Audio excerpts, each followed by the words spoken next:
recording, start streaming. Yeah, dude, just do it. Manage broadcast. Be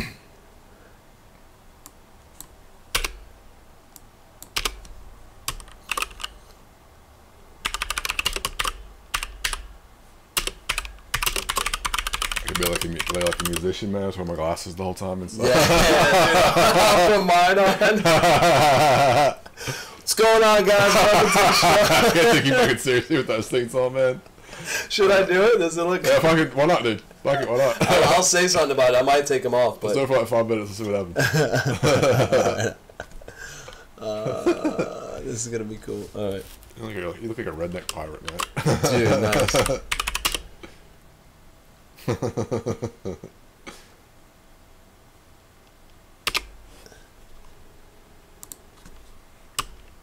Must be like Slash, man. Just never see his eyes. Dude, he's always just the hat down. Yeah. Never see his eyes, man. There were so many rumors when I would think I was like 11 when Guns N' Roses came out, right? And there was this rumor that like, you know that scar in his cheek? I heard that's where he keeps his cocaine. And like when I was like 11 on the bus, they said this. All right. Yeah, they were like, I heard he cuts it open and he puts cocaine in there. I'm like, that sounds really dumb. Very dumb. I don't even understand why kids would even be thinking that, but. Yeah, that sounds dumb, man. Oh, you can mess up your eyes pretty bad like this. It's like. Yeah.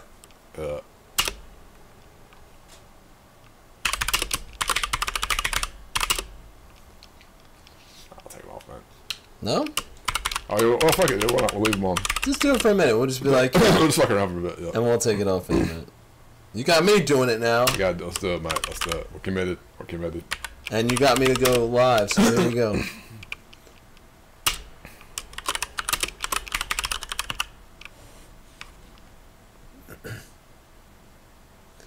No, it's not made for kids. Alright. Here we go. We're in. We're live, dude. Yeah. We're live. I'm starting my intro. Do it. I'm on the mic. Let's roll. Would you rather be dead? Here goes the intro right now. Die People can hear here. me to my mics. What did you want to be, Raymond K. Hessel? Keep it on. The question. So I've never gone live with podcasts. To be? Only gone live doing reactions, maybe. Answer it, Raymond. Jesus. Today is the day. Let's go. Hey, what's going on, guys? Tre07 Reactions Podcast. I'm here with Ash Fields, a comedian, MC, keynote speaker. You're probably wondering why we're wearing these glasses. Because I lost my lens the other day, and I had them on the top of my head, and Ash was like, yo, I'm kind of wondering why you got those on top of your head like that, man. And so we just thought we'd go on. I could be like, you don't see him? Yeah. What's going on, Ash? Hey, man, how are you, bro? I'll take these off. You can go blind. I could hurt myself like this. You could, man. My eyes are crazy. Yeah.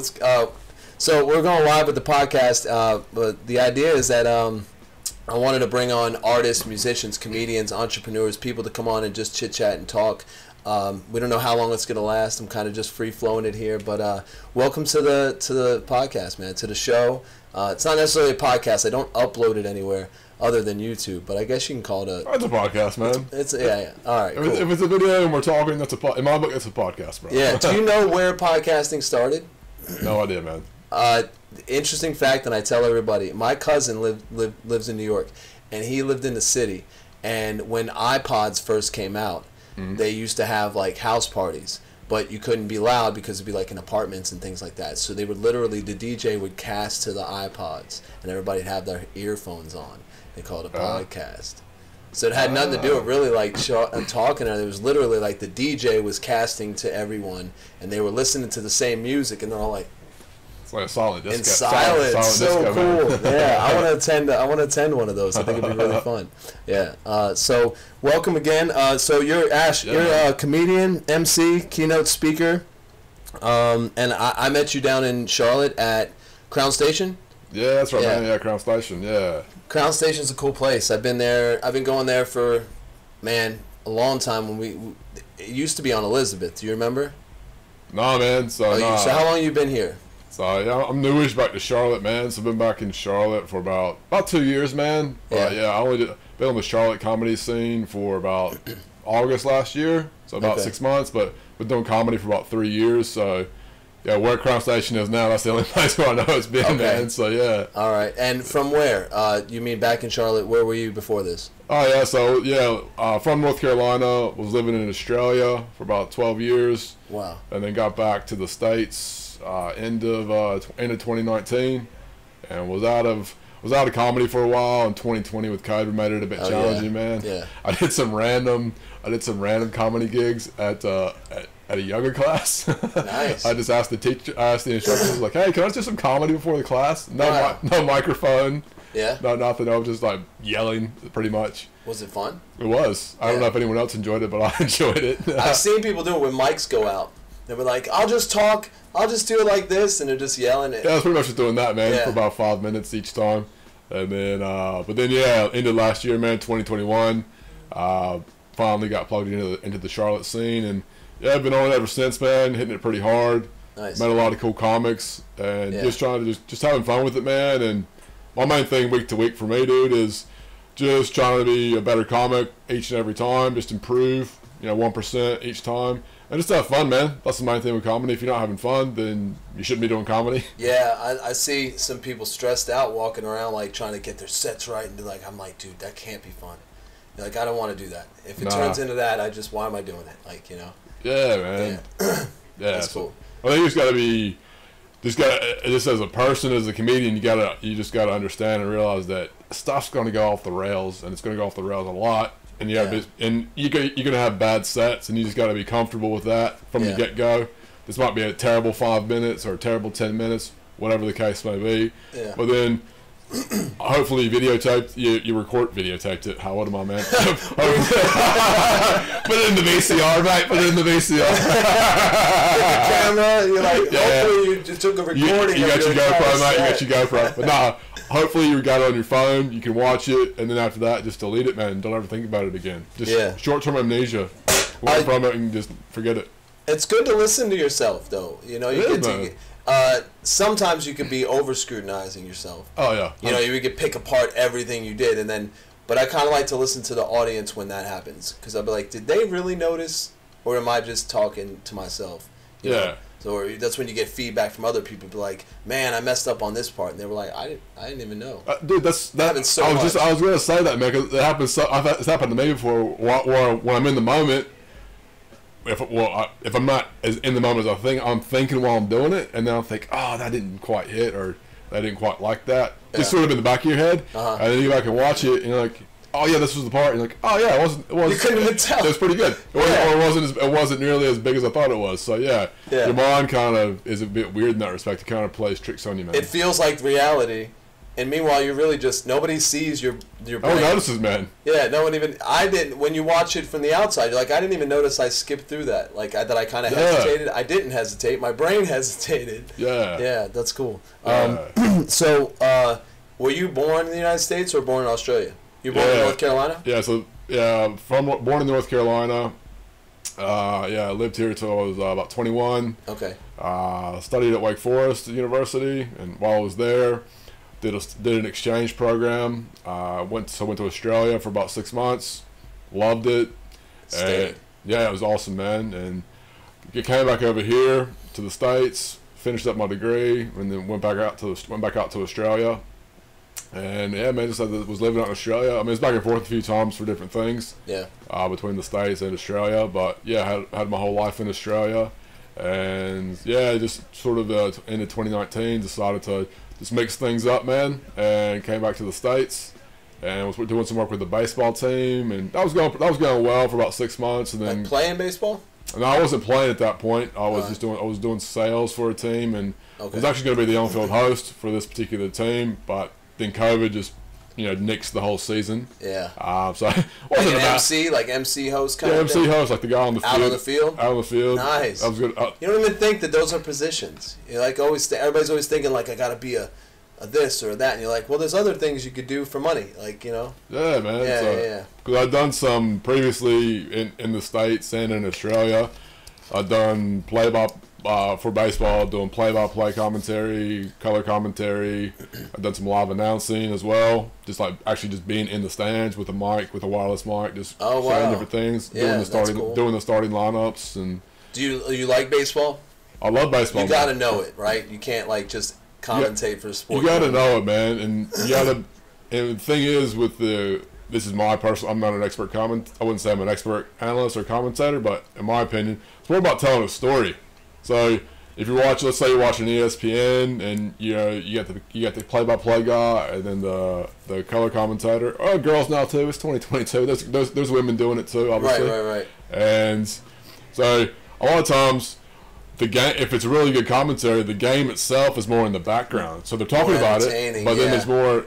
What you're actually really listening to is a bit of a story. It's like, oh yeah, I remember back in '77 when the Dodgers did this. That's right. And then you have that story for that inning or two, and they kind of move on to the next thing. And within that, it's segment. not just talking about what's happened and be like, that reminds me, this guy, this pitcher here, back in '73, he did da da da. Yeah, exactly. It definitely breaks up. Boring. Baseball's boring to me. When you're not the only person that says that. Unless you're at the game, and even at the game, you're kind of just like, all right, like, and you're waiting for the guy to get up to the plate, and then you're like, but the action's there. It's just, so the commentary definitely keeps it going. Yeah, so and that's why they've actually Major League Baseball's doing it too, but especially in the minor leagues, they're just particularly in the Atlantic League. They're having all these experimental rule changes to speed the game up because baseball for a while now, for a long time, the viewership and the attendance actually at the games has been going down. Right. So Major League Baseball at all levels is like, all right, we need to make this more entertaining, more like trying to essentially bring in those people that want to go to the game. They're not diehard fans. They just want to go to the game, have a good time with their mates and their family, have a bit of fun. They don't really know a lot about baseball, or I know a little bit about baseball, but I don't want to keep the stats, or I'm just there to have a good time. Yeah. So they're trying to cater to that demographic. Yeah. So that it's got to be entertaining, man. So like it's got to be faster. Yeah. So, what can we do? Yeah. So there's having time limits between the innings. When it goes to extra innings, this happened when I was doing commentary in the Atlantic League. When it goes to extra innings, they actually put a guy out at second base to starting off the inning, so hopefully one of the teams will score faster to speed it up. Wow! So you already got a man on. Yeah. What is that based on? In any kind of the team's ahead or behind or something? No, both teams get it. Both teams get like an extra guy up there. Yeah. So when he goes to extra innings, they're both get that guy. Because you think, let's say it's a Thursday night, and it's the school night. Let's just say like late May, September. Games have gone out late. And the kids are, and family of 4 or 5 coming to the game. Game usually starts at 7. They want it to be done by 9:30, 10, not 11:30 midnight, because then the family's it's 11:30 is too late. We're not going to go. But 9:30 we'll go. So baseball has no time limit on the if there's a tie at the 9 innings. No, there's no time limit. There's no time limit. There's probably a lot of rule changes that I'm not aware of because I'm not across it day to day. Yeah. But to my knowledge, no. But in between the innings, as far as in between the pitches, a lot of I'm not sure at the major league level because I said I haven't watched closely in a long time. But I know in the minor leagues there are time limits between the pitches. Like you can't just take 3 minutes between pitches or 2 minutes. Yeah, you got 45 seconds to get on the mound, get ready, do this pitch. Whereas before it was like, it's baseball, man. If it's a 3-hour game, it's a 3-hour game. If it's 5.5 hours, it's 5.5 hours. But like I said, that die-hard, we love baseball demographic, like that's basically white males in their 50s, and that's only 10%. That's only 10% of the people that watch baseball. Okay. So the different levels of baseball, who are controlling things, they're trying to cater to the other 90%. To make it more fun, get people to fill the seats, watch it on TV. More action, for years I've always said that. Football, baseball, soccer, hockey, all of them are pretty action packed. Yeah. And baseball is kind of like you gotta wait for the round. And then I also thought people could waste time and catch their breath and get less fatigued if they did that. Like guy waits getting to the mound or getting to the plate, and he could just kind of take a minute and a half. Oh, exactly, man. Yeah.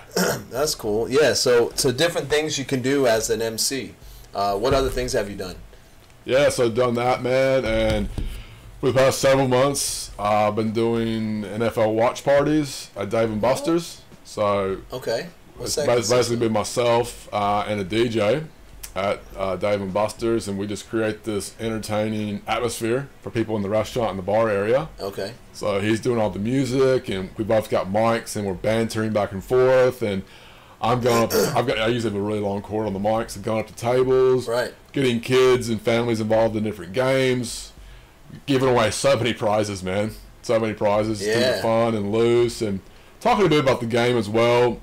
And then usually, let's say, what I like to do, if someone comes in wearing their team's jersey, I obviously don't know this person's real name, so I usually call them by one of the players from the team. Yeah, how you going, Tony Romo, if they're a Cowboys fan, or what, whatever team it is, man. And they like that because it makes them laugh and have a bit of a smile. And that's cool. A lot of things when you go to a live event, whether it's comedy or a game, this is my opinion, what people really want now, they want an experience. So even if that's just like 10 seconds, or it's like, oh yeah, this guy pointed at me, or I got to yell really loud with everybody else. There was a balloon guy there. Yeah, and like I got a prize, and that's all they want, because they want to go home and tell their friends or their families, oh yeah, this happened. Yeah, and it wasn't just I went and I bought a ticket and I just sat there, watched the game. Yeah, but they want to feel like I did something, and then they're all excited and makes them feel good, man. Yeah, it's cool. Yeah, I like that. It reminds me of have you ever been to Topgolf? Man, I've heard so much about Topgolf. You gotta go. I've never played, and I still don't even understand what it is, man. All right, so what is it? You don't have to be. It's like don't you hit it into like a big net or something? They have these holes, but they're huge. And they're like, 30 and 50 and then 200, and they're blues and reds and greens. So imagine going bowling, but when you go bowling and they got like the lasers and everything going, it's like that kind of fun atmosphere. Oh, yeah? That's the type. Well, if you go to Topgolf at night. During the day, you get a lot of your guys that really like golf to go out there just to work on their drive or whatever. Okay. But it's fun. They got the lights that light up. You got music. You got the DJ. You got your food. You got your drinks. And are you hitting the small? So you're hitting a small golf ball into a really. Yeah, you're still hitting a regular. It's just a regular golf club with a golf ball, but the holes are huge. Okay, yeah. But it's not as easy as you think to get them in the big hole, because it's such a big place, and obviously everyone that goes there doesn't know how to play golf. They just. I'd be that guy, bro. I played golf twice. I like to drive. I've never played like a round of golf, right? Yeah. But I like to go driving. Me and my brother would go driving at the range. Yeah. Because that's fun, and I watched Happy Gilmore, and I always feel like get the running start. Yeah. That was the fun part. It goes back to entertainment. Like I get bored if I'm just gonna. All right, let's get to the next hole. Oh, you gotta be quiet. Here he's over at the putt. And he's not. That's not the fun part to me. The fun part is just whack, and just not see how far I can hit it. So Topgolf's the same way. It's like see how far you can hit it, and if you want to get precision, you hit them in the big holes. And they got the games on. What I was saying is that the entertainment was, I worked for Topgolf and I was a server. Yeah. And your job, we don't touch food or drinks or nothing. They have runners or caddies, right? And your job is to be the entertainment of your bay.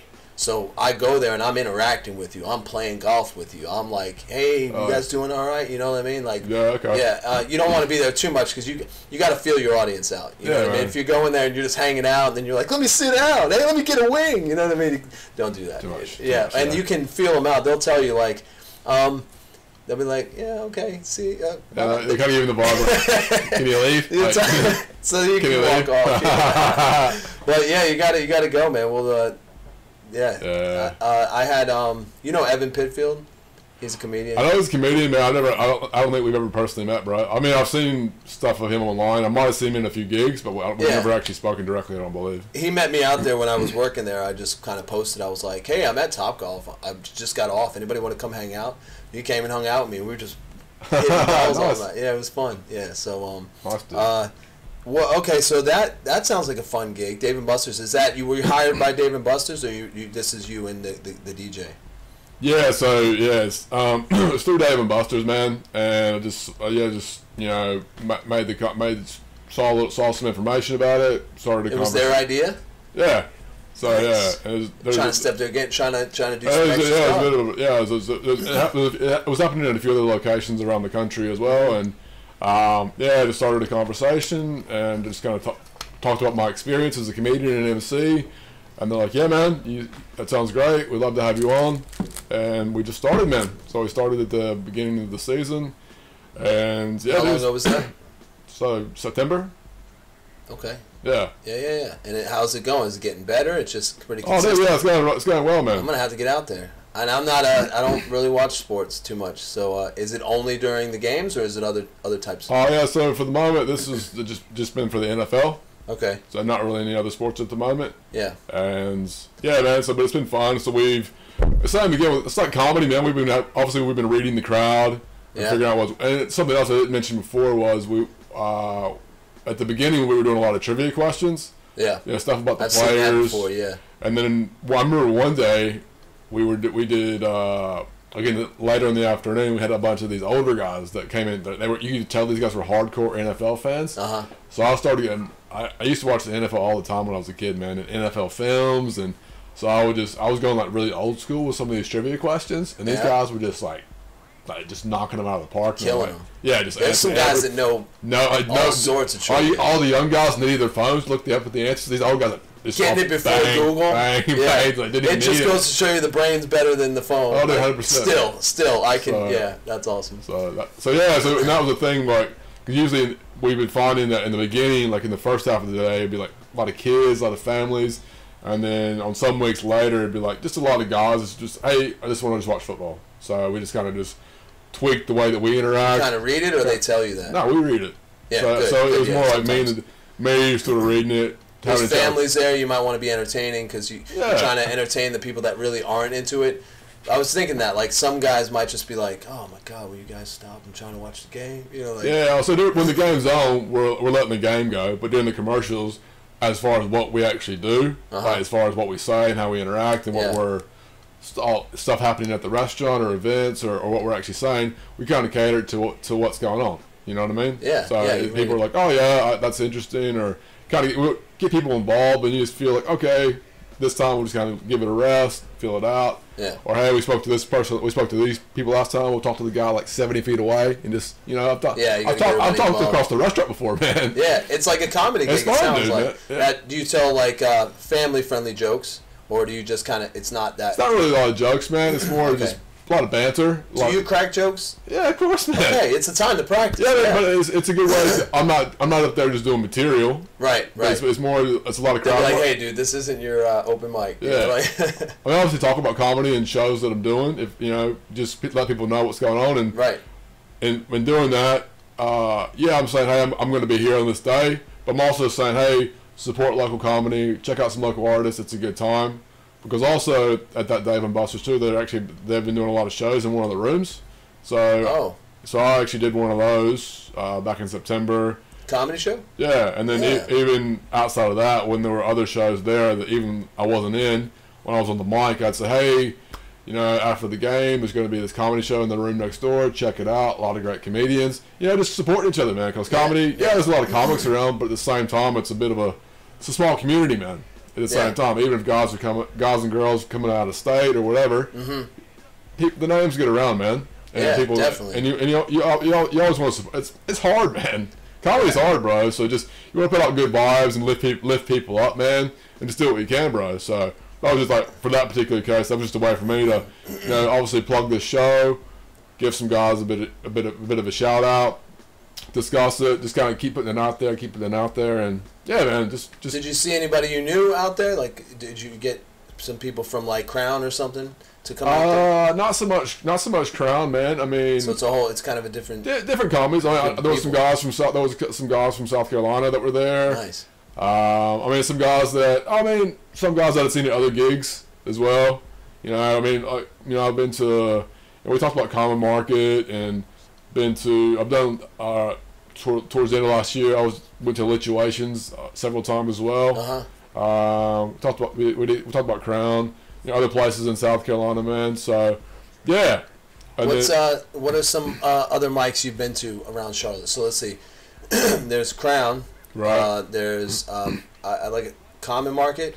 Yeah, Common Market on Wednesdays. Right.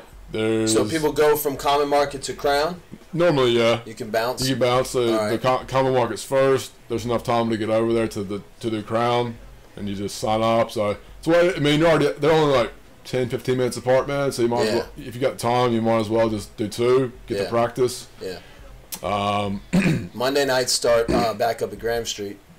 Yeah, Graham Street. Which should be cool. Yeah, Graham Street. So yeah, Jordan Ballard's gonna be doing that room. It's his room. So I've done that one before the NFL season started. I was able to do that room a few times. Really good time, and yeah, I'm assuming it's gonna probably be inside because it's still winter time. But yeah, last year it was outside on the little patio area. Yeah, really fun, man. I remember. So there's that one. Another one on Monday as well that I've been to is Old Town Public House up in Cornelius. That's a fun one, man. Is that up on exit 28? I think so, right? yeah. You make a right off Catawba. Yeah. Catawba. Yeah. Okay. And yeah, that one's fun because it's mainly musicians. But I've obviously been there. I've seen some other comics there as well. And that's cool. They don't. That's a cool vibe, man. Yeah, nice. It's a cool vibe, and the people that are there just to watch, they like having comics because it mixes it up. Breaks it up. And even the musicians are like, oh yeah, it's cool to have a comedian here. Yeah, definitely. Just breaks it up, man. I think so.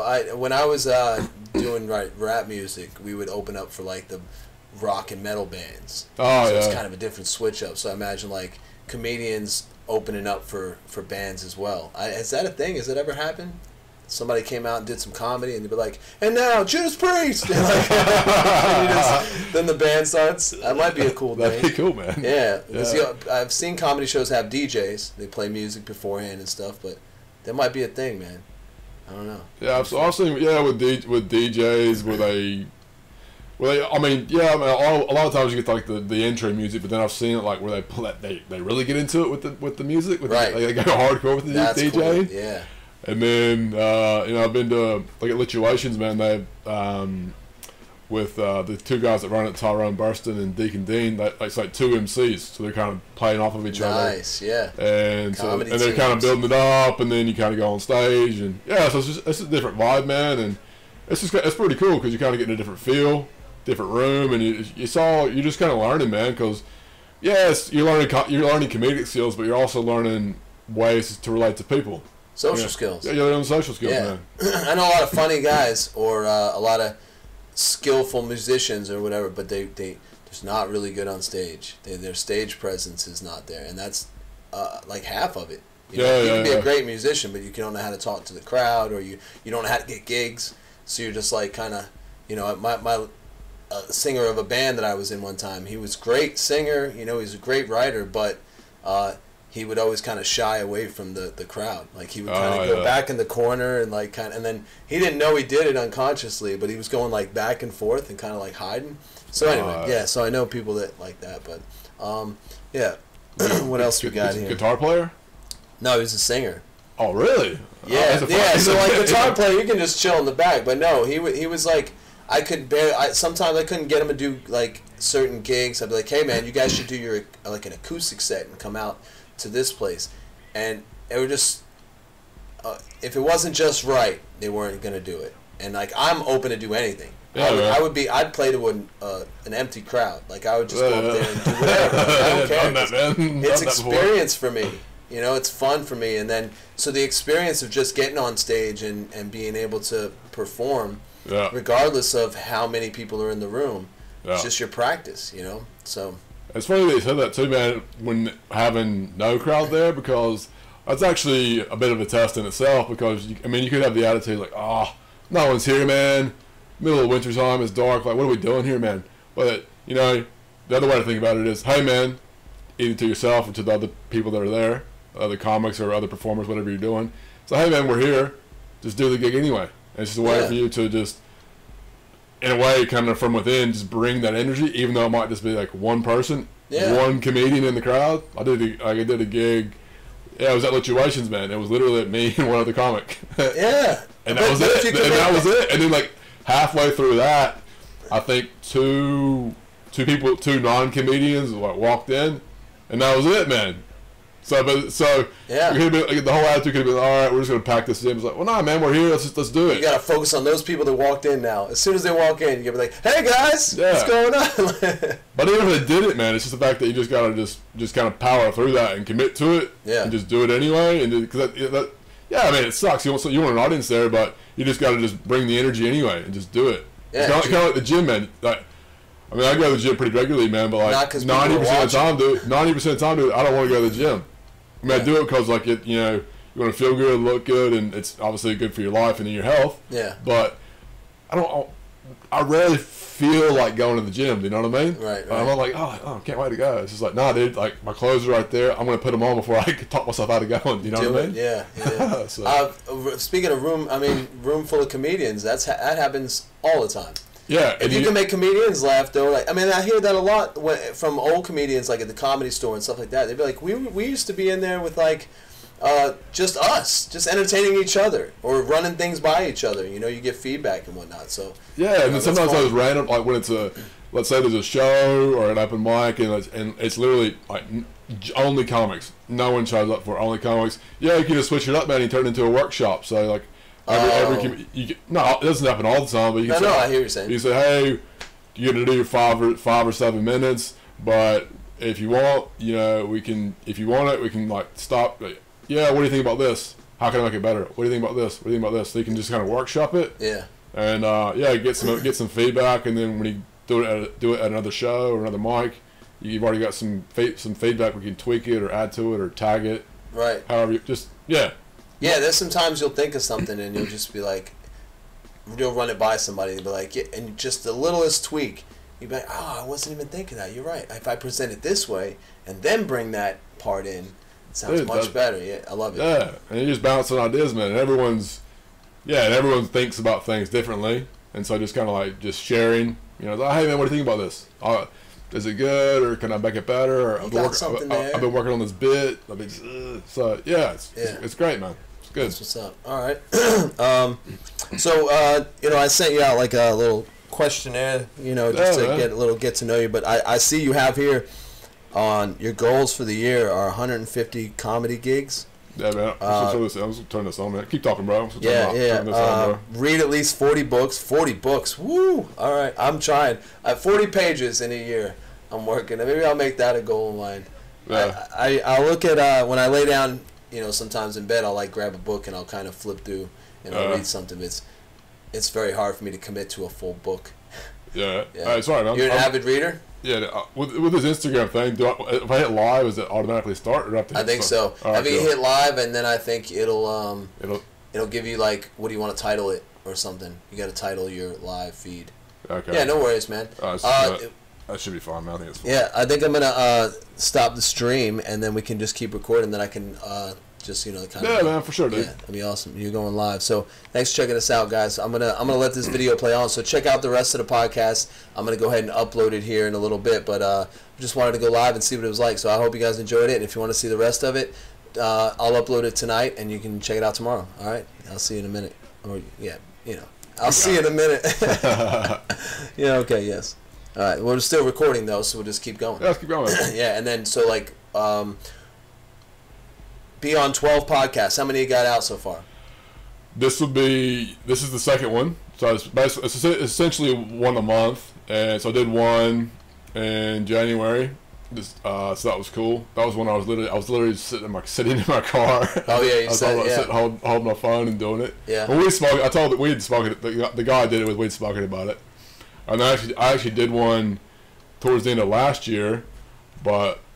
When the lady who was hosting it, she told me the sound didn't come through very well, so we need to redo that. Oh yeah, I've done that a few times. Yeah, it is. She's like, it just sounded really bad, so we didn't do it again. So yeah, no worries. So I told you I was doing Jordan's. We were doing Jordan's podcast or sitting here, and the whole time the mic was. I didn't have the mic recording. Yeah. And we were just sitting here going like this, like. We were watching his comedy set, Yeah. So this is your Instagram. I just want to tell everybody, Big Ash Mouth. That's me, bro. Comedian, MC, speaker, and all-around top bloke. proactive and work hard. Let's get into it. So, oh, you also have voiceover. You do voiceovers? Yeah, so I've got a demo, man. I've got one on the website. I'm not actively doing a lot of voiceovers. I mean, if someone were to come and say, "Hey, can you do a voiceover?" I'm happy to talk about it. But yeah, so I did some vocal training in Australia and here in Charlotte, which is great. But yeah, I'm not actively pursuing that right now. So it's more with the comedy and the keynote speaking and the MC work. Right. I will say, the lady I did it in Charlotte with, she's awesome. Can I give her name? Is that cool? Oh, absolutely. Yeah. Her name's Gabby Nistico. Really cool lady, professional voice actress, and she's just really cool chick, really awesome, and yeah, with voiceovers, man, she's top notch. So. What do you mean? Maybe I'm just gonna play ignorant. Like, what is a voiceover? So let's just say you're seeing like a truck commercial, and it's like, and now it's the brand new Dodge truck. With the Hemi 350 or whatever it is, man. So you're seeing all this stuff on the screen, but you're hearing his voice. Right. And it could be something for 7-Eleven, or could be for something for some local business. The new hot dog and a coffee for $39.99. Get out to 7-Eleven now. Or like the stuff you hear on the. I mean, there's so many different genres of it too, man. So the stuff you hear on the. Like on a radio station, all that weird, random, all in-betweens. Yeah, at the beginning, at the top of the hour. Oh, right. They call that radio imaging. Okay. And then the stuff, like when you call the doctor's office, and it's like, for billing, press 1. That's a voiceover. That's a voiceover. So what are some interesting ones you've done?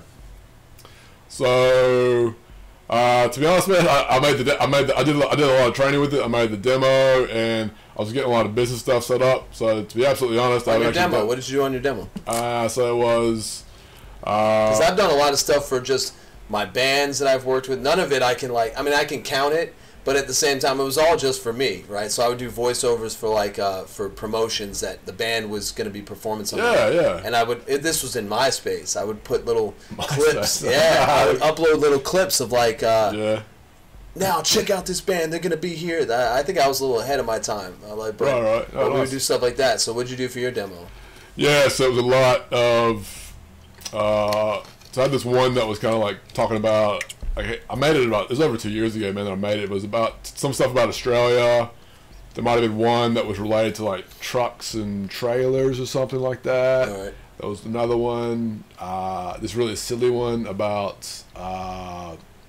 Professional athletes and how much in the amount of money that they make, and kind of feeling sorry for them a bit. It was a really tongue-in-cheek type thing. All right. So I didn't write these scripts. You know, Gabby, the lady that I mentioned in Charlotte, she helped me, put this together, and she, mixed it and everything. Yeah. And did it actually did the demo in her booth, soundproofed and everything. Yeah. So yeah, man, it was definitely a process. So much. It was a process, man, and it was, but it was cool. Turned out really well. It was it's just over a minute. I think it's about 1:06, 1:07 in length. So yeah, it was fun, man. I like talking to people about things, because some things you'd be like, what can you do in this field? And you just don't know it sometimes, because like I said, people are focused on the goal, but like in the meantime, like I know who does the oh man, I forgot his name, and I hate when I forget people's names when I'm trying to talk about them, but he does the comedy bus. You ever seen the comedy bus downtown? Oh, Funny Bus? The Funny Bus, right? His face is in my head. He's like JD? JD? He's a comics comic. That's what I really think of him. He's such a cool dude. He's funny, but he does the Funny Bus, right? Yeah. And then I imagine I just imagine if we all have just regular jobs, but what if we had jobs like in the field, but like still aspiring towards what we're trying to do? I think people would be much happier doing that versus like, I freaking wait tables or I sell suits, but I do comedy. And we're like, but if I'm an MC for this, Dave and Buster's, and also I'm pursuing comedy, that's like you're still in your field. Which is cool because you feel a little bit better, like, all right, I'm working towards something. But when you're working a regular job and you're just going there every day, and then you do it on the side, it doesn't feel, I don't think, you're just like, ugh, I got to go to work. I really want to do this, but so it kind of helps you get there. Yeah, I think too, man, another way to look at it too, I understand what you're saying, but I think just on the opposite side too, just you could use let's say you're doing your we'll call it your day job for this. Your day job, you're doing that. You can just think, hey man, like, it doesn't have to be my identity. It's just, hey, I'm just using this as a result. Yes, I need to support myself and have money coming in. Yeah. Or while I'm still focusing in on this, doing something I like to do. You know, it's a way of, kind of building a lifestyle that I want. So I think it's just everybody to look at it and I was like, oh, work. Well, you I mean, can look at it just as a means, just as a bridge, just as a bridge. It doesn't have to be like your identity, or like, that doesn't have to be forever, you know? Yeah. So well, if you're putting so much into it, it does sometimes feel like that. That's why I liked when I was working at Topgolf. It felt like at least I was like having fun at my job and entertaining, you know? Yeah. Whereas if you're going to a job you really don't like, I don't know, just I'm more of a person that I really have to like what I'm doing. Yeah. Because otherwise it just affects my whole attitude. And that sucks because, I should be able to just, you got a job, you got to do it. And I do, but anyway, Yeah. But, so 12 podcasts. You've done 2 so far, so we're in February. Bad, man. So, not bad. Good. You're on your way. So Good. All right. 1 weekly paid engagement. Have you done any paid speaking engagements? No, I haven't done any paid ones this year, man. So the goal, the plan is as of next week to be going into some schools and speaking in front of some kids, in front of some students, which I'm really looking forward to. And that'll be the first one doing speaking in that space. So I wanted to see how it goes, but I'm excited, man. So I'll be doing speaking to one group. There'll be about an hour or so break, and then I'll speak in front of another group at the same school. So yeah, man. Are you gonna talk about comedy? Yeah, I want to talk about some comedy stuff, some things about Australia, maybe some things related to communication, and kind of interpersonal communication and how those things are important. Probably what I actually talk about is this, man. How to incorporating comedy into a speech and how that works and why it's important to, number one, it can make the speech more engaging, more impactful, but also it's a way to kind of learning that skill. And I'm still learning that skill as well, but to speak in a more impactful way and just relating to people. Because let's just say we never met before, and I come into your office and we're talking. You're at the quarterly budget meeting, and you don't want to be there. Your kids are playing up at home. It's 10:30. You're ready for lunch, man. Me as the guy coming in, you never met before. I've got to somehow engage with you enough for you to want to listen to me. Right. So I'm there to give you let's say I'm giving you the training or something. I've got to get you on side to make you want to listen. Right. So I could come in and say, and if here's a really great example, man. I've messed this up before doing comedy. Like about 4 years ago, man, I used to have this huge mustache, man. Really? Yeah, so like a big Hulk Hogan handlebar mustache. And then down mustache. here too. Oh, it was on the neck. It was like on my neck. Oh shit! It was gross, man. Okay. And so I had that. I remember that it was my second comedy gig ever, and I did this. It was 5 minutes open mic, and I did not say one thing about it. So it's one of those things so the audience is gonna see so you're just gonna sit there looking like that, and just not say anything. So then the MC comes up and just rips into me and just joke after joke. It was funny, right? So for example, if I come up and start talking about budget stuff or the new training at your accounting job, and I don't say anything about my hair or something topical that's going on, it's like, oh yeah, I can relate. You as the person in the audience, I can relate to this guy. I know he's not up on some pedestal. He's sort of down to earth, not taking himself too seriously. Right. And so in that moment, if I did that successfully as the speaker or the comedian, then the way that I view it is I've kind of broken that invisible wall that divides us. Right. But if I don't do that and I don't do it early or just don't do it effectively, then you're not buying in. Yeah, I'm like this. So you're thinking about lunch. Yeah, you're thinking about your lunch. What you're doing on the weekend or later this afternoon, and so yeah, it's a waste of your time, it's a waste of my time, and if someone's paying me to do it, it's a waste of whoever paid me to do it because they're not getting what they want. And even in regular social environments, I really think I like to get out and network. Sometimes I'll go to open mics and I won't even get up. I just go out there and just hang out with people. Yeah. And the same thing, people only have a short attention span, so if I'm going out there and I'm trying to engage with people, I want to bring something up and get quick engagement, and then we're talking. Now we're on the level. Yeah. But if I'm just like, but like going back to the mustache thing, like obviously my hair is really long, man. This is almost 5 years of hair, man. Yeah. So it's been trimmed a couple of times with the split ends and that. But yeah. if I you never met me, if let's say we haven't met, and I come out there, hair's down, I don't say, you're gonna think, oh, this guy's got long hair. If I don't say anything about it, all you're gonna think is, oh, this guy's got long hair. I'm just gonna say, you might be thinking about something else while you're talking. Yeah. What kind of condition? Yeah. So if I say, but if I say something like this, like, yeah, guys, my name's Ash. Great to be here. I was actually on a flight recently, and I actually had about 3 tickets. One for me, one for my hair, one for my conditioner. You know what I mean? And then people immediately like, oh, okay, he's kind of cool. And then I went through the security the baggage thing. Yeah. And I had to pay $35 extra for my excess emotional baggage. You know what I mean? There's little things like that. So then you're as the audience, you're like, all right, this guy's he's not taking himself too seriously. You can relate to that experience of being at the airport. He's talked about his hair. It's some extra baggage. I've been there. I've been now you're paying attention. Yeah. You're not just like, oh, okay. And then now, kind of ease into what we're actually going to talk about. You know what I mean? Yeah, totally. Yeah, and that could be anything. Like, you take it outside of just doing comedy. It's like that could be in any business setting. That could be in any speaking, just at your job. Just normal stuff, Exactly, man. So you think you want to, like, get into teaching stuff like that to kids, or you want to even do more like adults in that kind of setting? Yeah, I just want to just talk about it. Just talk about it. I mean, I think I did when I mentioned that topic, the lady at this organization that I spoke to about who I'm going to be working with, she's like, oh, that would be great for our staff. So yep. So just I think just having that engagement, because I did not make this up. I was talking to another guy, and he goes, it's more about entertaining someone's 6-year-old self. So then their adult self pays attention. So it's like, all right, I laughed. Okay, cool. Now I'm paying attention. Now I'm engaged. Yeah. Well, then doing that. But then let's say it's a really long, like an hour thing. Then I got to make sure, keeping it. I'm changing things up, vocal pitch.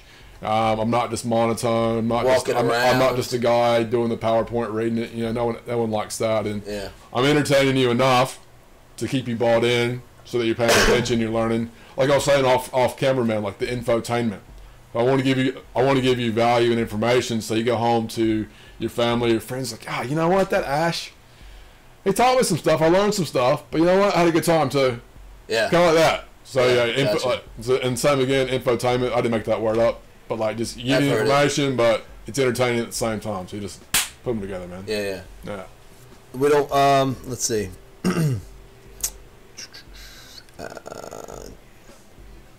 You have I was talking to you about this earlier, like off camera, but aspirations. I'd asked you what ESL stands for. Yeah. And you said it was English speaking, English as a second language. Language. Yeah. I was like English speaking leprechauns. English as a second language in South America. And what's that all about? Tell me a little bit. Yeah, man. Man. Get involved in that, and why do you want to do that? Yeah, man. So when I was at school, when I was like finishing up at Wake Forest, it's just something, I don't even know how it started, man. It was just something that popped that I was like, oh yeah, I want to do that. So I was about 21, 22, and I was just thinking, yeah, I want to do that. And then I never, at that particular point, didn't follow up and do the research or look into the programs, and then just was focusing on other parts of my life. And then just sort of just forgot about it, man.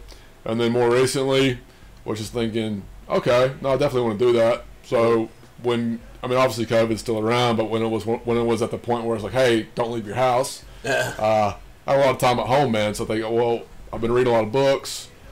I studied a lot of Spanish when I was in elementary school, not in middle school, but high school. Did some at college. Okay. And hey man, let's go back and relearn Spanish, man. So I started doing had some of the apps for a little bit. Yeah. Started listening to podcasts in Spanish, and then I found the program online where you could actually speak to native speakers all over South America, man. So you paid a flat fee, like a gym membership. You pay so much per month, and essentially you can just do as much as you want in the month, as many classes as you want, and they're all 1-to-1. Okay. So I was speaking to people from like Colombia, Argentina, Peru. You've done this before? Yeah, I was doing it for about 10 months last year. Nice. Okay. So you want to do more? Like, what does the next level look like to you? Yeah, so I was doing that for about 10 months, and then literally just only like the past month or so, I've sort of just dialed it back because right now I don't have a definite date or program. Like, I'm definitely going down like in 5 months to go do this program and do it. But right now I just want to just sort of maintain it because I didn't say this. I was doing about 9 to 10 hours of Spanish a week. Yeah. Week in, week out. And now it's more just I just want to maintain the level of conversation, and I need to. Sometimes I'll just literally just pull up articles in Spanish, and I've got my 2 screens, and I'll just type them out. Just so I'm kind of like reading it to myself, and I'm kind of like looking at the grammatical structure. Okay. It's a way for me to be involved with it. I was in an Uber I was in an Uber, man, probably a week and a half ago, 2 weeks ago, and the guy was from, I think he was from Peru. Yeah. And El Salvador, and been here for ages. And so we just had this 20-minute conversation. People in the back just having their conversation, and then I was just talking to the driver, man, for like 20 minutes in Spanish. Nice. And just having a chat. So it's obviously a good engagement. It's good for him, but it's obviously for me. It's a way to practice. So what if these people thought you were talking about them? Well, one of the girls that was in the group, she's like, "Oh, that was really cool. That was really impressive." And I mean, I would say my level is probably intermediate level. Yeah. And I want to try to get to that more advanced level, but right now, man, I just want to maintain, and then once it gets a bit closer to actually going down, and I've got a definite date and program, and know exactly like these are the specific next steps, then I'll sort of ramp it up as far as just kind of going out, be kind of re-immerse myself here, and then I feel like it's going to be a whole other level. Kind of want to get down there to as far as you're gonna be speaking Spanish all the time. So right, yeah. I want to learn more. I find sometimes though you know more than you think you do. You do. Like, you'll actually be like, oh, I actually know, and then you start talking. I got a little messed up there. I was gonna tell you a story, and then I was just like, yeah, no. So I would like to learn more, to be honest with you. I haven't been very committed. I did have my son was attending a school. What do you call it? Dual. It was learning Spanish and English. It was Spanish-English school. Oh, nice. Where most of the kids were Spanish or from other Spanish-speaking countries. Is it Latin or Spanish? Because people say Spanish is Spain.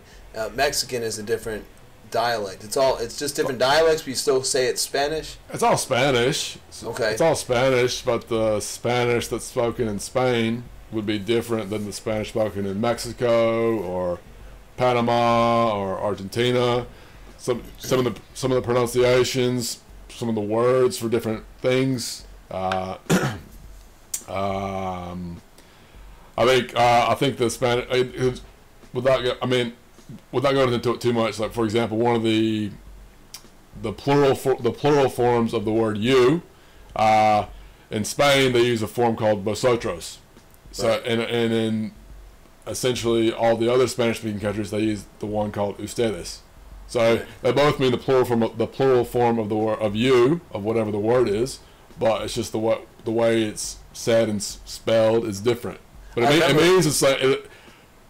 At the higher level, it means the same thing, but how you say it, and how you spell it, and the emphasis with the accent marks and things is different. Right. Yeah. I remember learning both in class in high school. Yeah. Is it sometimes I think of it like, in English we have three, like you can have, people say we have 3 words that mean the same thing, and be like, no, there's distinctions between those words. It's not like, I can't think of one right now, but like you got like this means this, but if you say this, it means maybe a little bit more. Like we have big, what are different words of big? Yeah, big, large, gigantic, enormous. We have so many words to say. People will say, we have so many words to explain the same thing. And I'll be like, not really, because gigantic and enormous are not just big. It means different things. Is there that in Spanish? Because I don't notice that. Most of the time, it's just one word means that.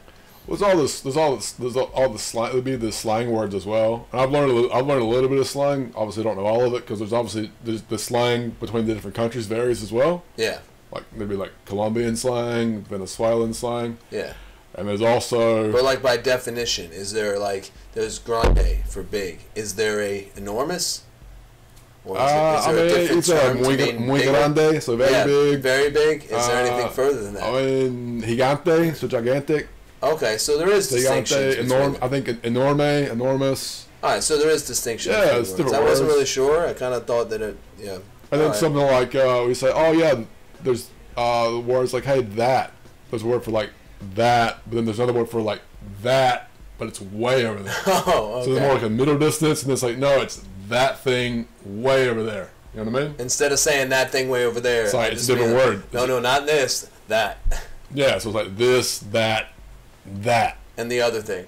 Yeah, pretty much. It's That's like Bed Bath & Beyond, bro. It's that and the other thing. We got it all. Pretty much, mate. Raised $20 million for MS research, multiple sclerosis, right? That's it, man, yeah. That's pretty personal to you?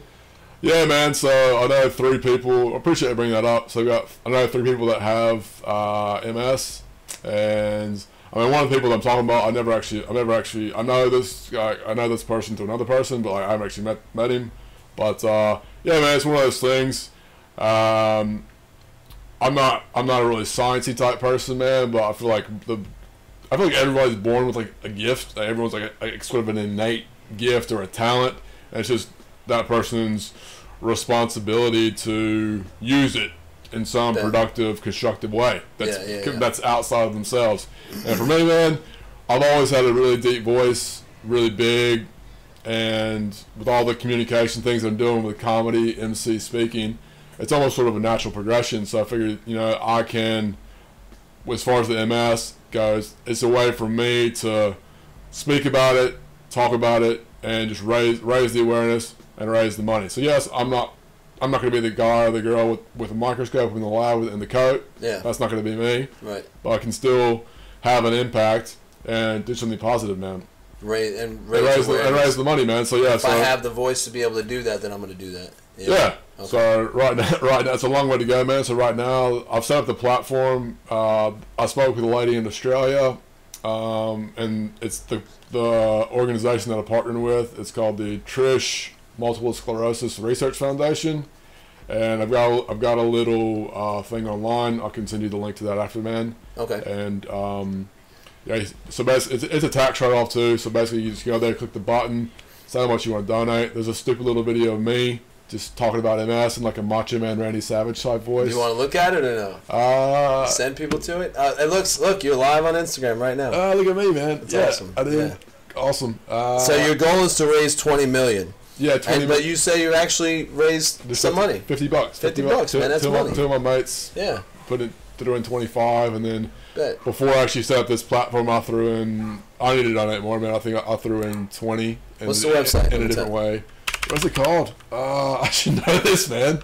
I'll go over here until you figure it. Yeah. See, man, that's the thing, man. The reason I brought that up, because like this year, I started this last year, and my thinking was to do these videos on Instagram, and then I would just tag celebrities famous people, celebrities that either had MS or they knew someone in their family or a close friend that had MS. So I did a bit of internet research and was doing that. And I was doing that pretty consistently for a while, for a few months last year. And then, man, to be honest, I just sort of fell off of it for a bit. And, this year I just kind of want to figure out a way to maybe either continue to do it that way or find some other way to just, with the videos or some other mechanism to just raise the awareness. You know what I mean? Yep. I'm still happy to speak. You can get sponsorship, like if you do a show, like if you happen to like have a paid gig, you might be able to just mention it on stage. Like any chance you get. Yeah, I could do. Yeah. I should be doing more of that, man. But I just need to be more active and thinking about it, because I'm going to do it. It's just one of those things it's not been at the front of my mind. And yeah, so like for like good 2-3 months last year, I was really into it, pumping out videos. And then more towards the end of last year, just fell off, man. So I just want to get back up and continue on with it, man. So yeah, that's cool. No, you can be doing multiple things. You know what I mean? That might, and the bigger your voice gets, the more exposure you'll have. Sometimes I get disappointed, but like I'll go for like you said, like a couple months. I'll be doing something really, it's just be hard going at it. Yeah. And I don't see the results, and then you get discouraged because you're not seeing results. So totally Just gotta plow through, man. Yeah, you got to keep going. Yeah.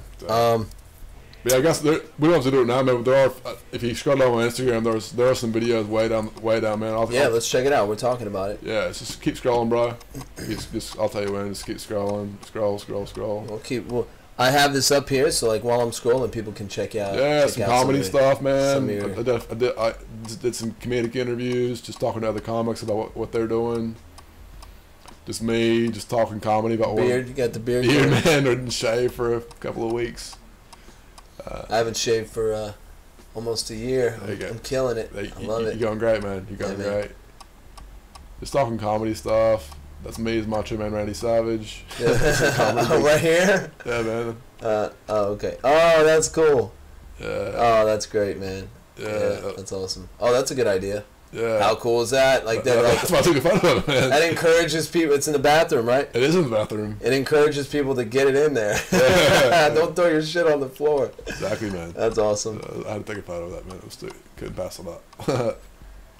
There's some more comedy stuff, man.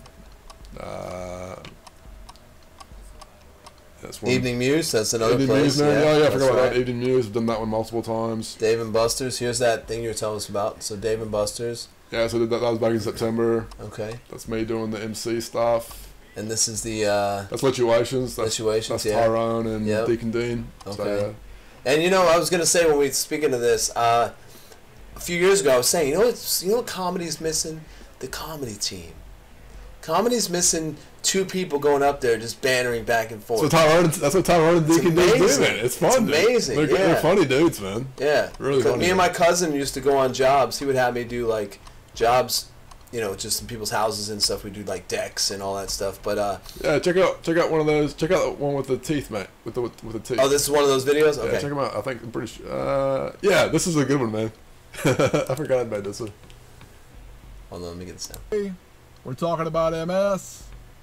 How would the presidents of the United States of America raise money for MS?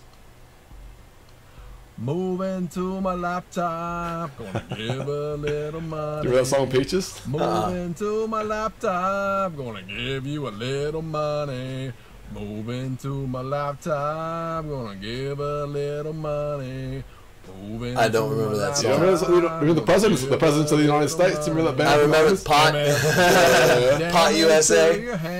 The presidents of the United States. Presidents of USA. Pot USA. Yeah. No, I actually didn't listen to them, so I don't know. That's all right. I took one of those songs, Peaches, and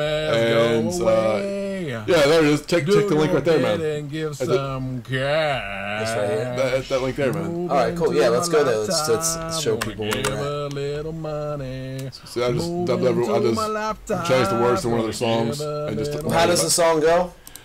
The real song goes, moving to the country, gonna eat a lot of peaches. Oh, I do remember that song. Got it. That was their biggest song, man. They had a lot of great songs. I love that band. That was that one and Lump and Volcano. I don't know why it won't let me go to this. It's taking me to Yahoo. Okay. Yahoo! That's how it goes. Here we go. All right, cool. Oh, good. Oh, nice. Okay. So these are the videos you got on YouTube as well? Yeah, so I actually love that but this particular video is on my YouTube channel. There's only about 3 or 4. It's only like 3 videos on my YouTube channel, but that one is. And that was just me making a video about MS in my car. Just trying to be Macho Man Randy Savage. Nice. Welcome back to the main event, WrestleMania 2021. It's bigger than a steel cage match against Hogan. It's bigger than Jake the Snake. It's bigger than Andre the Giant. It's bigger than The Undertaker. It's me, it's you versus MS. We're going to jump from the top rope and pile drive MS straight to the mat. It's going to be down for a 10 count. We need your support. www.trishmsresearch.org.au. Donate now in the upper right hand corner. It's going to be big. It's going to be loud. It's going to be mean. WrestleMania 2021. Me and you versus MS. Thanks for your support. Nice. Hey, this is cool, man. So yeah, if anybody wants to go to this link, My Cause, yeah. It's mycause.com. That's a big link to say, but if you go to the Instagram, scroll through here, you can go Big Ash donate. Mouth on Instagram. Big Ash Mouth on Instagram. You can donate if you want to, and that'd be really cool. This one, let's see, show some love, donate some money. Awesome. Hey, that's really cool you're doing that, man. At least, even if it's in the back, on the burner right now, once you get your voice out there, it'll keep coming with you. Everything you've done kind of will be like, all right, cool, I was working on that for a little bit. I find myself, that's how I kind of am in a lot of things that I do. I'm kind of like, I give a lot of work over here, and then I'm like, all right, we're good right there for a little bit. And I'll come over here, and I'll work over here, and I'm like, all right, we're good over there. And then I'll come over here, and then when I get back around to that, I'm like, ooh, I remember this, all right, and I get back into that. So it's kind of exciting. That's kind of how I work. A little ADD, though. So it is. So I said 20 million, and that's gonna happen. But I was saying to you before, I want that to happen sooner rather than later. Yeah. I want it to be like, all it happened. It took like 30 or 35. I want to the next, as soon as possible, man. Just smash it out, get it done. Yeah, of course. Yeah. So that's good. Yeah, just keep building, man. Keep building relationships, talking about it, talking to people, and yeah, man. So you wanna? Do you also want? You said you want to live full time in Australia. You want to go back? Yeah, dude. So I want to split time, man. So explain that. Split time. So have summer in Australia, have summer over here in America, and just follow the sun around, man. I don't. You don't like the winter. I don't like winter, man. Oh, I do. I don't like winter. Excuse me. I love Australia. And yeah, man. So I want to get set up back in Australia, so I can I can enjoy it because I love Australia. I got a lot of mates over there, obviously, and then my family over here and other mates that want to come visit, so they can come to my place, crash, eat all the food in my fridge. I don't care. Like Kramer. But just come enjoy it, man. I want to be able to have that as a way as for me. It's a way for me to share it. Yeah. Right, and so hey, just come do this, and I want to set it up. So, yeah, just come check it out. Sleep in my house, eat my food. I don't care. I'm not worried about that. Just come and spend time with me. You know what I mean? That's awesome. Back when I was younger, my aunt, she used to travel a lot. She went to Australia, and she got me this hat.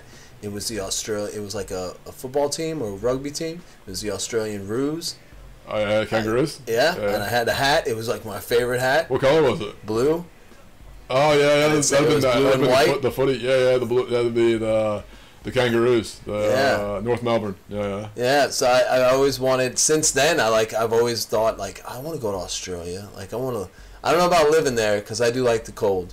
I might split Australia and Alaska. It's cold in Australia, bro. Is it? Yeah, bro. You got. Well, you said follow the sun. So no, you said in summer times you want to go back. There's cold parts of Australia. How cold does it get? What's the temperature? I was living in Perth, man. I mean, you're not going to get snow in Perth, bro, but it's still cold. And then, but I mean... What, like 20s, 30s, 40s? I don't know, man. But this compared to North Carolina. In winter, man, it's a different kind of cold, man. I mean, I had a few I didn't need, winter boots or anything, man. Yeah. But, it's still cold. Right. And for Perth, most of the rain and stuff like that happens in the winter. Oh, okay. Summer, usually sunny days. Sunny every day, man. How hot does it get? Hot, bro. Right now, because we're in February, so this is the hottest time of the year, man. What is it, over 100? Yeah. Yeah, I'm from. I was born in New York, but raised in Florida.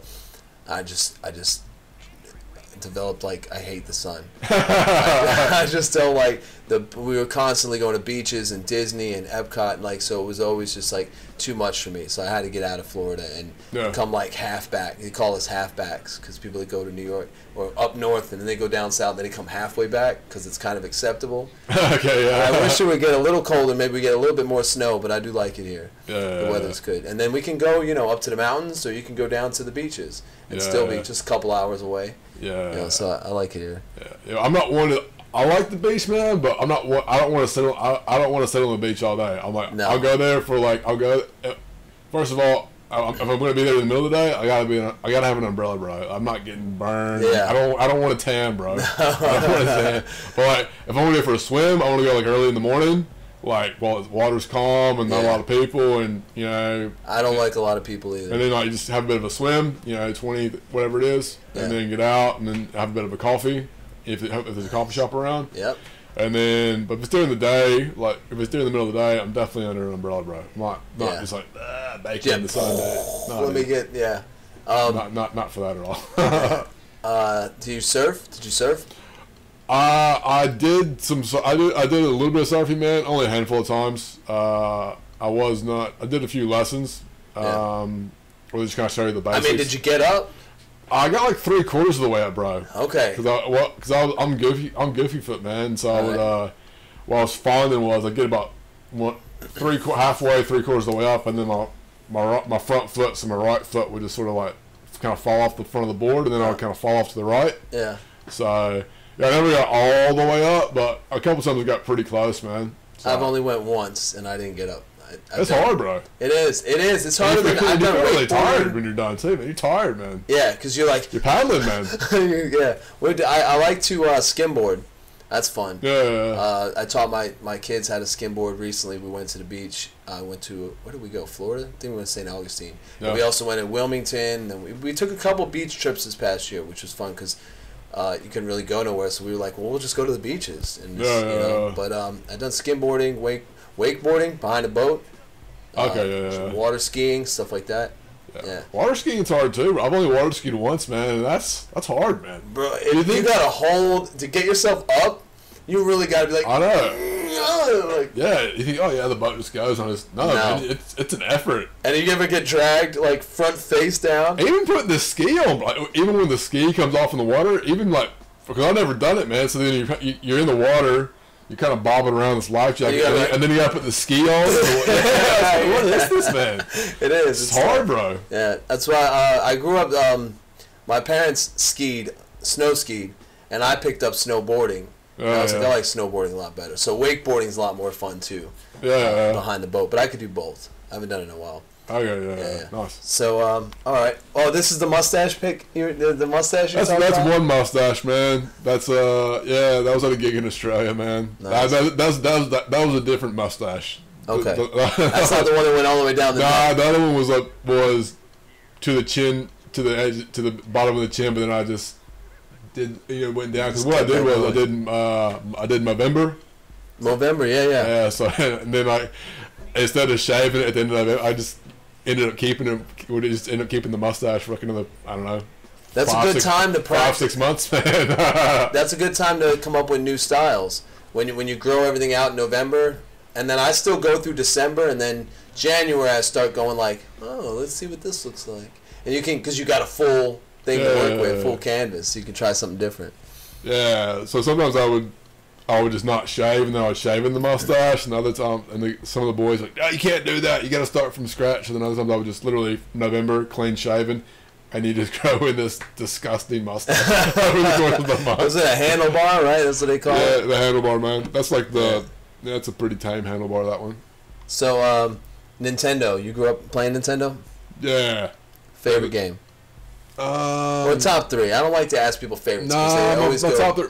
I know my favorite one was this game called RBI Baseball. Yep, I remember that. And it was the shittiest graphics, but I loved the game, bro. Yeah. And it was like made in 1988, and it was actually my cousin's game. But then when he got the Nintendo 64, he just let us borrow all of his games, his NES games.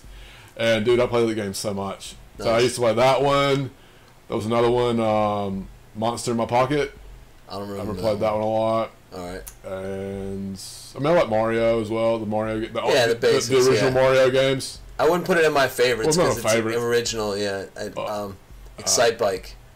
I like Excite Bike. Oh yeah. I used to like that game. The Skate or Die. Skate or Die. What about TNC Surf Designs?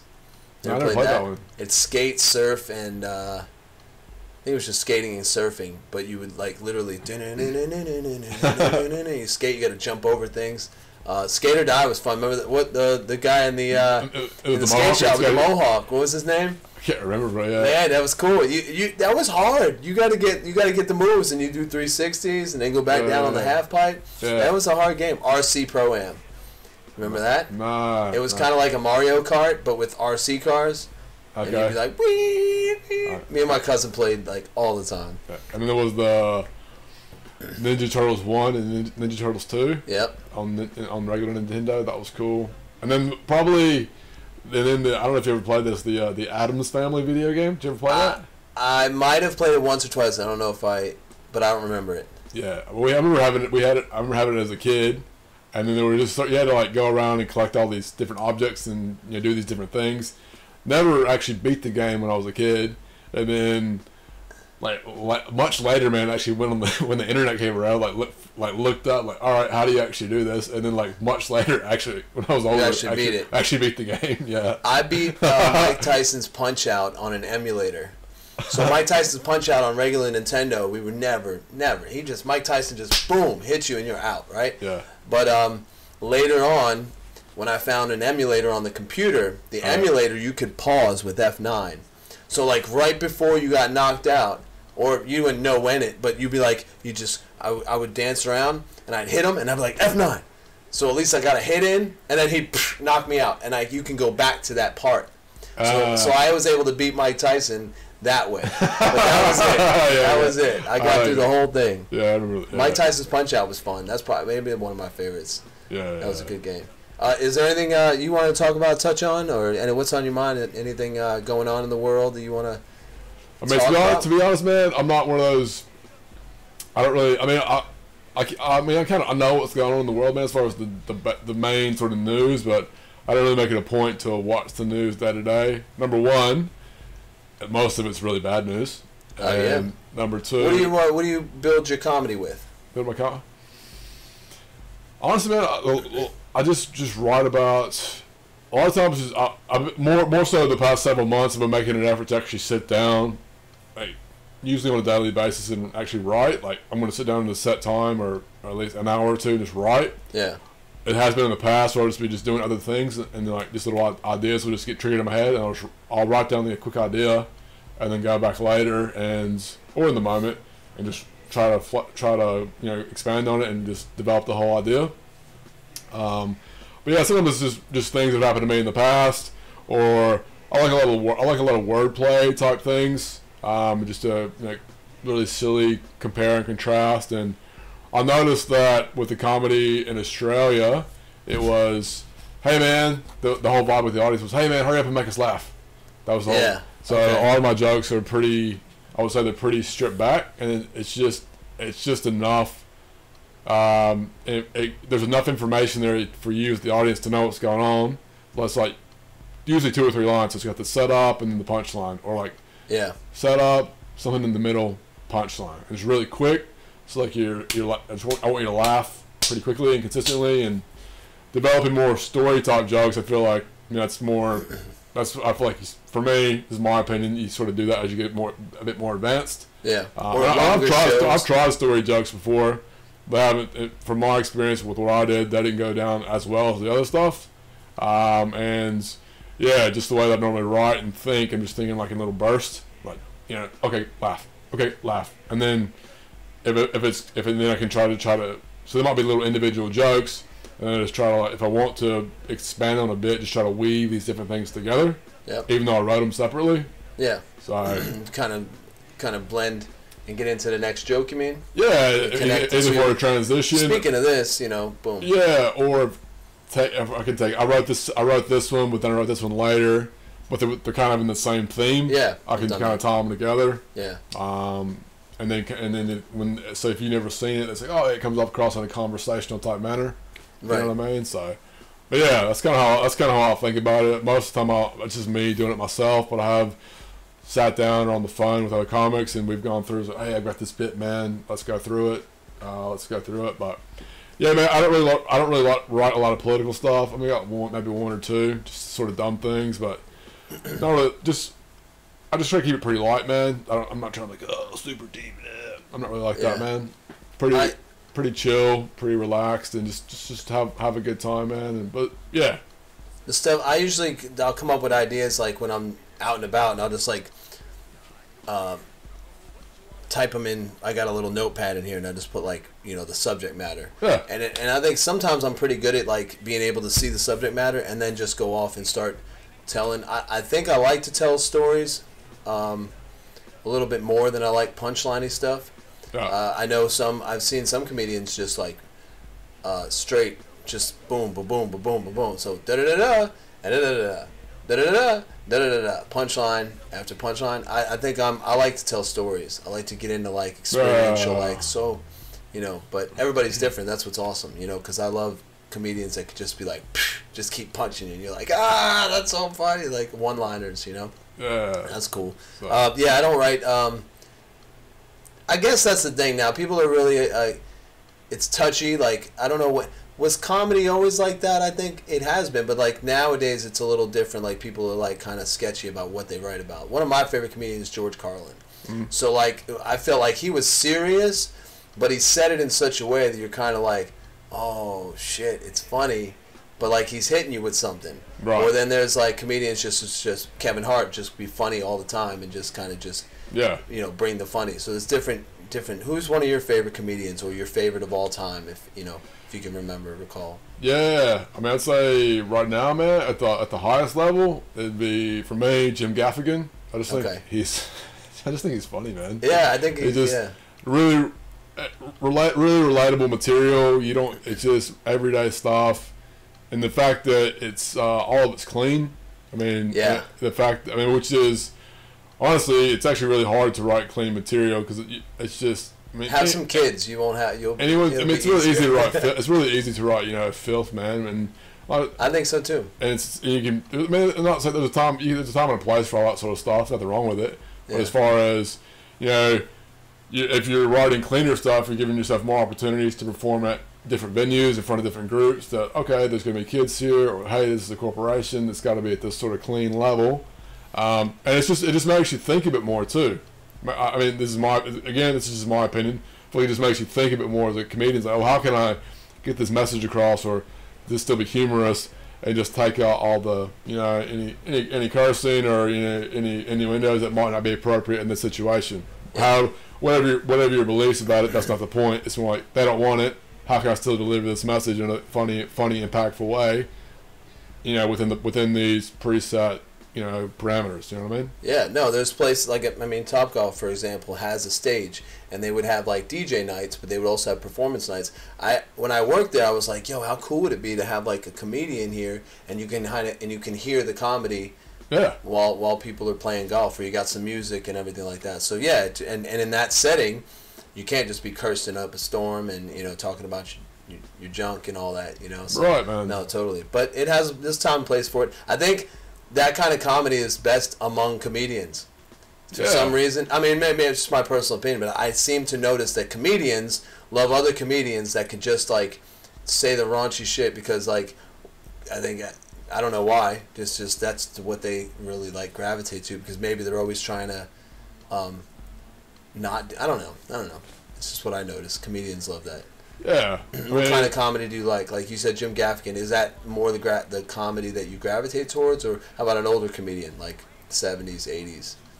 I mean, I remember a lot when I was a kid, man. I remember I used to love like that was obviously in the 70s and 80s, but like just Chris Farley, man. Just I was like the physical humor, and I love Tommy Boy. I loved Black Sheep. Yeah. I actually like Black Sheep. What did you do? I actually like Black Sheep better than Tommy Boy. Okay. And yeah, just really ridiculous and loud. But even I like the more sort of English Australian stuff too, because I find it a bit. This is at the higher level. I liked it at what's the word? I felt it was a bit more. It can be a bit more subtle and dry. Bit more subtle and dry. It's not so much right in the face. It's more like it makes you think. Like, oh, okay. Almost like British comedy. Yeah, British. Yeah. So the English stuff, the Australian stuff. Yeah. And just that dry, subtle wit. Like, okay, mate. Like that. Yeah. That real deadpan stuff as well. I kind of like that. I have a couple jokes where I'm kind of like that. I'll say something like that's pretty shocking, but it's in like for dramatic effect, and that's not. I don't know. I have a way of using sarcasm. Yeah. Where I'd say something, you know, I don't mean that, but I'm saying it like to make you think about like, why did he just say that? You know, I can't believe you just said that. But like, I don't really believe what I just said, but I'm just putting it out there as like, isn't it? I don't know. Yeah, I know what you mean, man. Yeah. There's so many different styles. It's great. Yeah. I also noticed some at Crown Station. I like the guys that come in and they play music, or they, Brian Penn gets on the piano, and he'll do his own little stuff like that, or. I remember there was a comedy band. They come out and play instruments and, Okay, and do comedy on stage. Yeah. Nice. Matter of fact, they're not together anymore, but I think Evan and a couple other people were in a band together, and they were doing comedy. You know, so I think there's so much room for to be entertaining and comedic, and I just love it. Yeah. Well, I'm saying one, man. This is in Australia. This guy did his set. Really funny dude, man. And he was wearing like tennis clothes, like the matching jacket and track pants and the headband, and he was holding a tennis racket the whole time. Didn't say anything about it. For about 7 or 8 minutes, just didn't say anything about it. Just did the whole set, and he had the tennis racket in his hand, man. It was not even at the end of the set. Wow. This is and that's funny, a whole different. That's a whole nother funny. That's it's funny. The whole time, like either he thought of it, like imagine somebody telling you, be like, dude, I'm telling you, do this, it'll work. Like, just dress up and hold it. Don't say nothing about it though. And you're like, you sure? Yeah, I'm telling you. It's part of the element. It was just funny, man. I didn't know why. I think it was just having a bit of fun, man. But yeah, it was cool. Yeah, that's awesome. I was actually I remember when Comedy Central first came out. I was a big watcher of Comedy Central. Yeah. When Comedy Central came out, I was always watching Comedy Central. So I Caroline's Comedy and all these. Yeah. But even I was thinking about older comics, man. Jim Carrey, man. Back in the 90s. I mean, he's always been funny, man. But I remember like when he was when he was doing all the Ace Ventura movies, and obviously he was in The Mask. And super animated. Just hilarious, man. Just left you in stitches, man. I caught him in Living Color. I grew up in Living Color too. Yeah, when he was the park ranger. The park ranger, or let me show you something. The fireman. Yeah. The fire guy, or he was that. Funny guy. Yeah. All the Wayans brothers, man. Yeah. Yeah. All those. Just hilarious, man. And Living Color is. Do you watch skit shows like that? Like, anything you're watching now? Not really now, man. I mean, to be honest. Yeah, you say you don't really watch stuff. I watch a lot of TV, but even with comedy, man, I don't really listen to a lot of I don't really watch a lot of specials. Not that I'm not interested, I just don't really make a lot of time for it, man. Yeah. And I listen to a lot of podcasts. So I listen to the Comedy Store podcast, so I hear like a lot of the comedians in the basement talk. I'll listen to a lot of archive stuff too. Like, I like to get insight on like the inner workings of the scene. Yeah. And it's really interesting the things they tell you. They'd be like, the things you hear from like comedians, you're like, whoa, that's pretty interesting. I like to get into the stories of the comedy or the entertainment of it, because I like to go to different things. I do music, art, comedy, so like I'm in different scenes, and I feel like that's my place. Yeah. My position is to kind of be like the guy.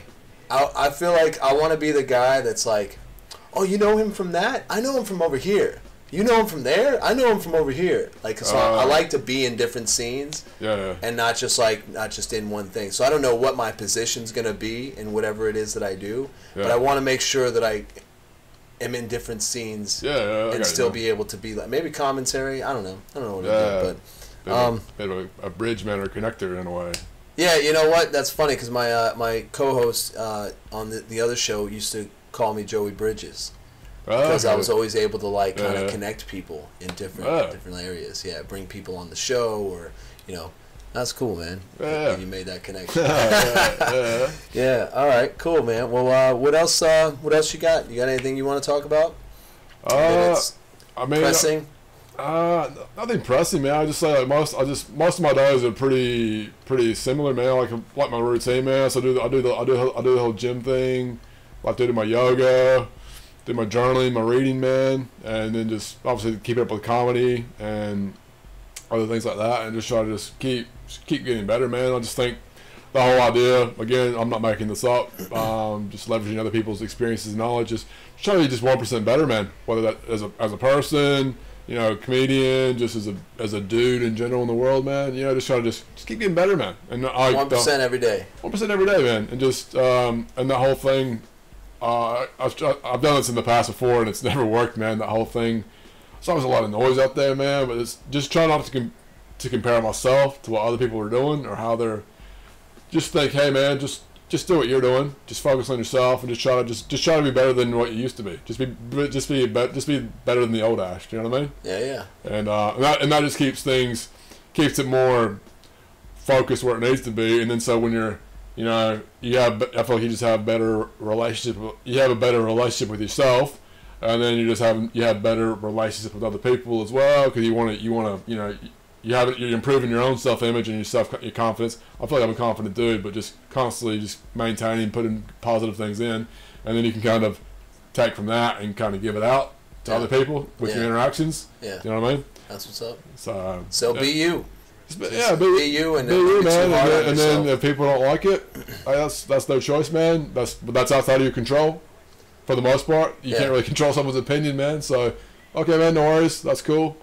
I don't hate you. I don't hate you guys, but all right, no worries, man. And sometimes you get so in your head sometimes that you think you can change someone's. I mean, and that is true. You can change someone's perception of you through if you're getting feedback. You know, if someone's saying like, "Hey, man," you're like, "Oh, okay, I got it. You know, maybe I'll work on that." Or you know, if feedback doesn't land, it doesn't land. But sometimes, you know, a lot of times I get worried about what people are thinking of me.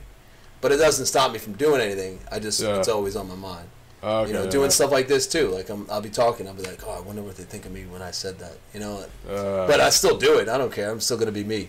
Yeah. So I think it's a good way to be, man. As long as you're not your actions or your words are not like, you know, causing massive problems. I'm not saying being PC with your words or like being hateful as long as like your life, the way you're caring about your life, man, is not negatively impacting on someone else. And I'm not talking about this hyper PC culture that we're living in. I'm not talking about that at all. I'm just saying, like, you know, just doing something intentionally to cause harm to someone in some way.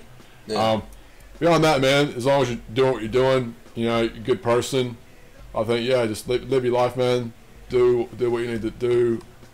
Do what you need to do. Just don't worry about it, man. Life's too short, man. You know what I mean? Yeah. To be worried about the opinions of others, because like you might never see them or speak to them anyway. So why worry about it? You know what I mean?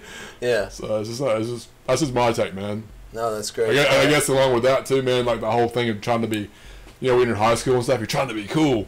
I don't know, man. I don't know when, man. I don't even know if it's like an active thing. I just stopped trying to be cool a long time ago, bro.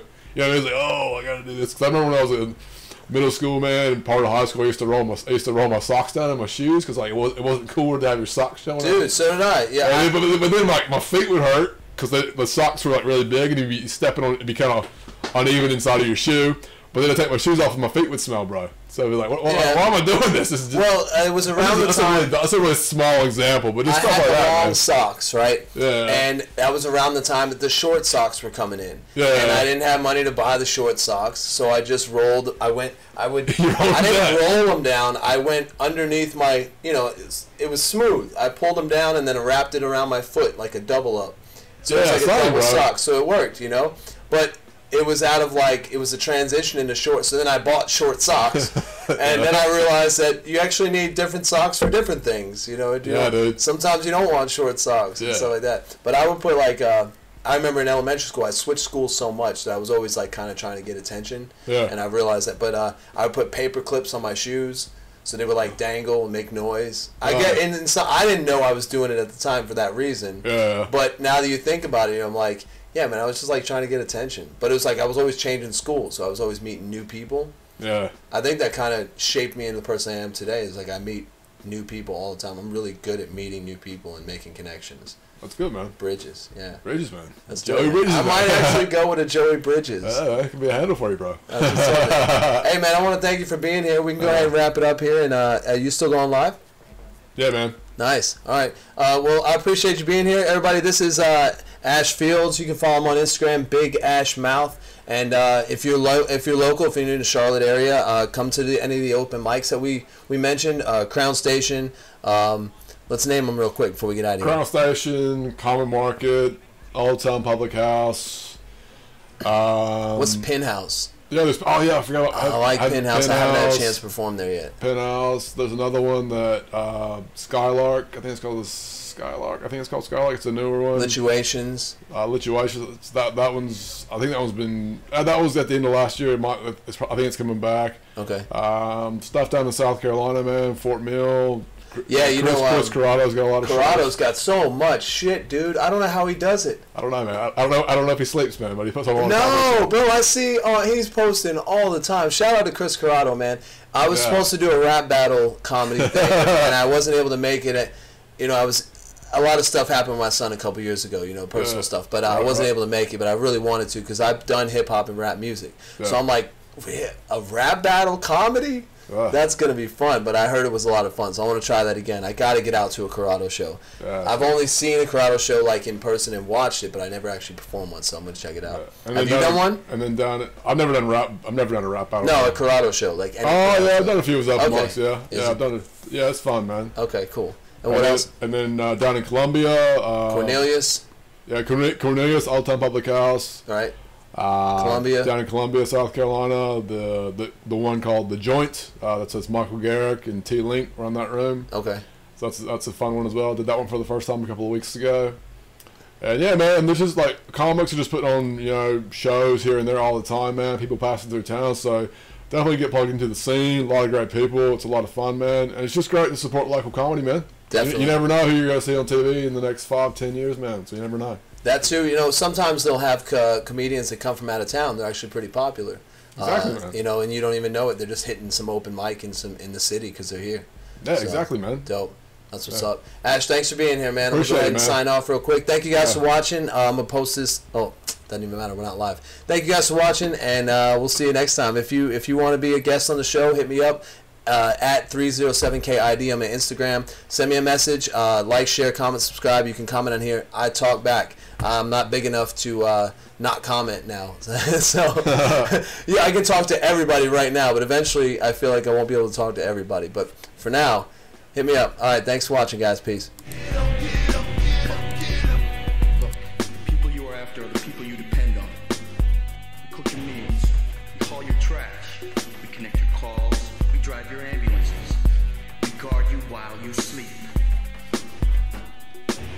Do not follow us.